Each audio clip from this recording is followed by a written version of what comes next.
আজি মা আৰু মই দুইজনীয়ে হাতত খৰাহী আৰু কটাৰী লৈ কচু বুটলিবলৈ ওলালোঁ কিয়নো মোৰ মাৰ হাতৰ বনৰীয়া কচুৰ জালুকীয়া জোলকণ খাবলৈ বৰ মন গৈ আছিলে। আমি দুইজনীয়ে কচু বুটলি আহিলোঁ আৰু মা কচু কাটাত লাগিল আৰু মই লাগিলোঁ বৰটেঙা কাটাত। মায়ে মছলাকণ ৰেডি কৰি লৈছে। প্ৰথমে দিলে জালুক, জলকীয়া, জিৰা, আদা, নহৰু আৰু ধুনীয়াকৈ পেষ্টটো বনাই ল'লে। তাৰপাছত মাছেৰে বনাব যিহেতু মাছ কেইপিচ ফ্ৰাই কৰি ল'লে। তাৰপাছতে দিলে তেলত পিঁয়াজ, বিলাহী আৰু পেষ্ট বনাই ৰখা মছলাখিনি আৰু ধুনীয়াকৈ ভাজি তাতে দিলে নিমখ আৰু হালধিকণ আৰু দি দিলে অকণমান পানী। মছলাখিনি ভাজি কচুখিনি দি দিলে।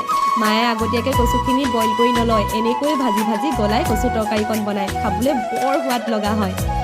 কচু তৰকাৰীকণত পানী ওলাই পানী শুহি গ'ল আৰু সেইবাবে পানী অকণমান দি দিলে আৰু ধুনীয়াকৈ মাছ কেইপিচ ওপৰত দি পানী অকণমান দি পুনৰ উতলাই থাকিলে আৰু একেবাৰে শেষত দিলে ধনিয়াৰ হাত। কি যে ধুনীয়া হৈছিলে নহয় খাবলৈ, আপোনালোকেও খাই চাব।